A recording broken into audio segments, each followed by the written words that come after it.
Video ini berisi audio motivasi tentang rutinitas pagi seorang miliarder yang mungkin hanya memakan waktu 10 menit setiap harinya. Di sini akan diajarkan bagaimana cara sederhana agar kita bisa terus bergerak maju dan tidak menunda-nunda. Serta untuk memastikan bahwa diri kita bisa semakin dekat dengan target yang telah kita tetapkan.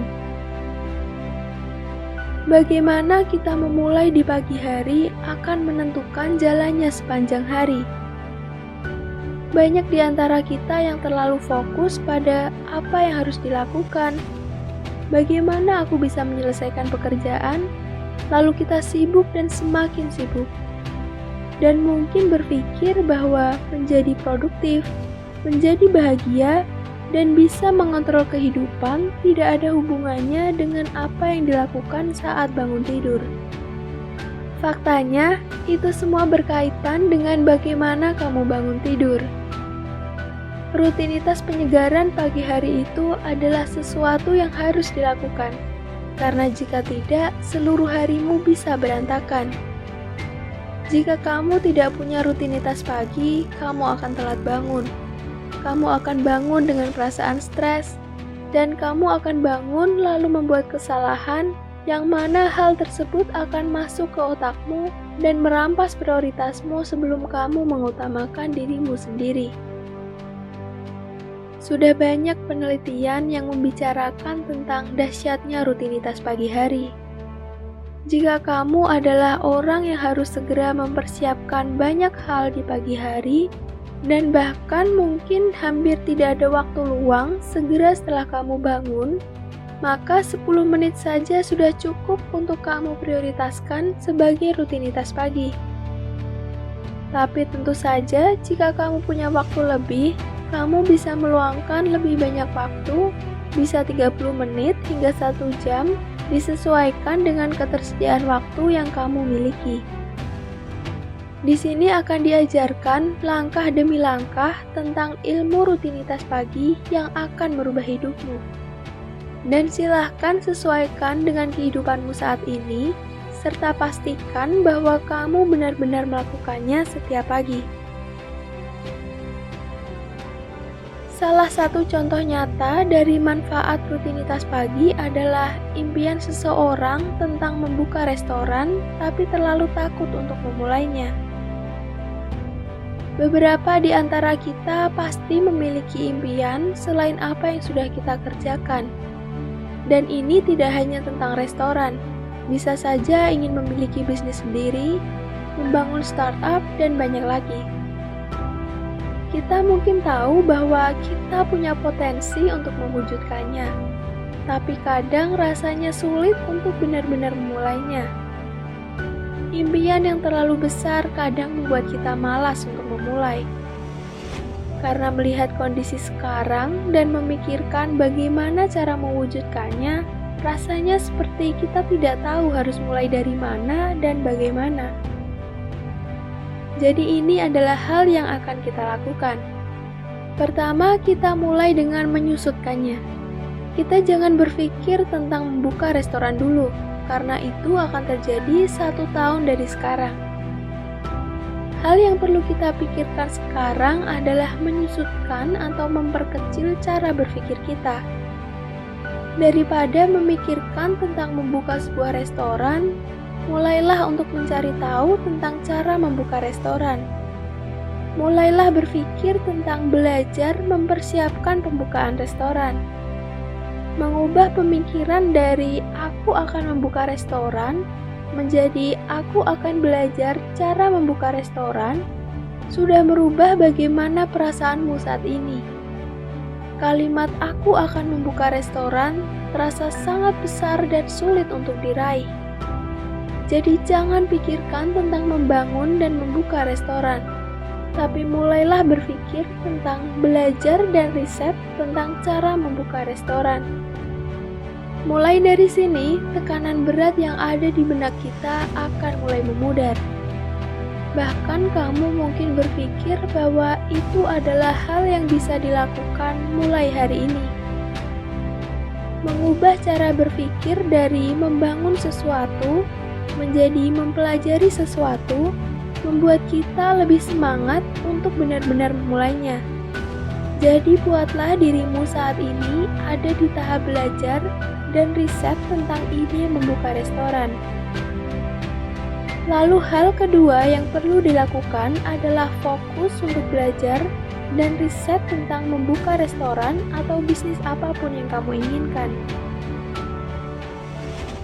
Luangkan waktu minimal 10 menit setiap hari untuk benar-benar fokus mencari tahu tentang bisnis yang akan kamu geluti nanti. Lakukanlah satu hal kecil setiap hari. Yang kamu lakukan bisa membaca artikel tentang seseorang yang pertama kali membuka restoran. Kamu bisa mencari informasi tentang acara pembukaan restoran di sekitar wilayahmu, atau cari informasi secara online. Jadi kamu belum mulai membangun restoran. Kamu sedang mempelajari dan melakukan riset tentang itu. Dan tugasmu di sini adalah mempelajari dan riset setiap hari minimal 10 menit secara rutin. Mulai dari itu saja dulu.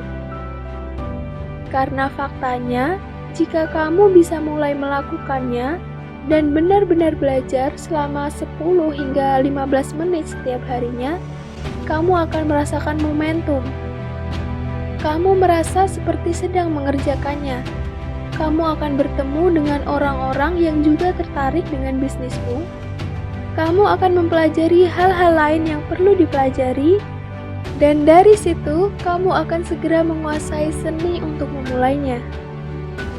Dengan melakukan hal kecil setiap hari, kamu juga akan terus maju. Dan dari sini akan timbul efek bola salju. Saat kamu bertemu orang, hal yang akan kamu lakukan adalah belajar dari mereka. Saat kamu membaca, melihat tutorial, atau melihat orang yang sudah memiliki restoran, kamu akan merasa terinspirasi. Dan dari situ, kamu mulai bisa merasa bahwa aku juga bisa melakukannya. Lalu hal itu akan membawamu ke hal berikutnya yang membuatmu pada akhirnya bisa membuka restoran. Ini semua tentang progres kecil yang kamu lakukan setiap hari. Jadi berhentilah memikirkan tentang meluncurkan ini, membangun itu.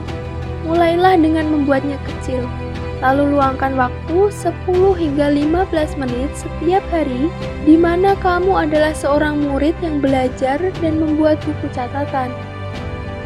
Buat dirimu terorganisir dan temukan satu hal yang bisa dilakukan setiap hari tentang subjek yang kamu minati.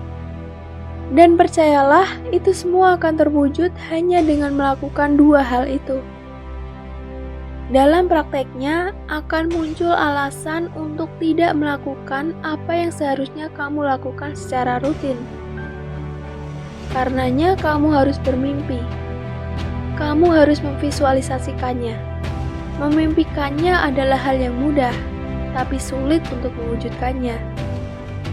Dan ini adalah hal sederhana yang perlu dilakukan untuk mendorong diri untuk tetap termotivasi, agar tetap melakukan hal yang perlu dilakukan yang mana akan membuatmu lebih dekat dengan target dan tujuan. Hal yang perlu dilakukan selanjutnya adalah melakukan visualisasi. Kamu perlu memahami dua langkah dalam melakukan visualisasi. Banyak orang menyarankan untuk menuliskan target yang ingin dicapai atau membuat vision board, tapi langkah kedua dalam visualisasi yang sering terlupakan adalah melihat dirimu meraih hal yang kamu inginkan. Bayangkan dirimu mengambil langkah yang diperlukan untuk membuka restoran. Jangan dulu lihat dirimu berhasil meraihnya.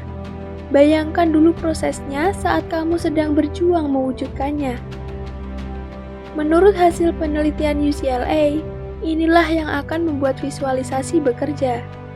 Tidak hanya bayangkan hasil akhirnya, tapi lihatlah dirimu sedang mengerjakan proses pembukaan restoran. Dan inilah poin utamanya. Jadi kamu sudah siap dengan hasil risetmu, Kamu harus membiarkan dirimu merasakan emosi yang selaras dengan tujuanmu. Kamu harus membuat vision board, dan terakhir visualisasikan dirimu setiap hari bahwa kamu sedang mengambil langkah yang diperlukan dalam proses meraih target utamamu. Dan rasakanlah emosi sebagaimana emosi yang akan kamu rasakan saat sedang mengerjakan usahamu. Rasakanlah perasaan bahagia, semangat, bangga, dan biarkan emosi itu mengalir ke tubuhmu. Maka semua hal yang perlu dilakukan akan datang dengan sendirinya.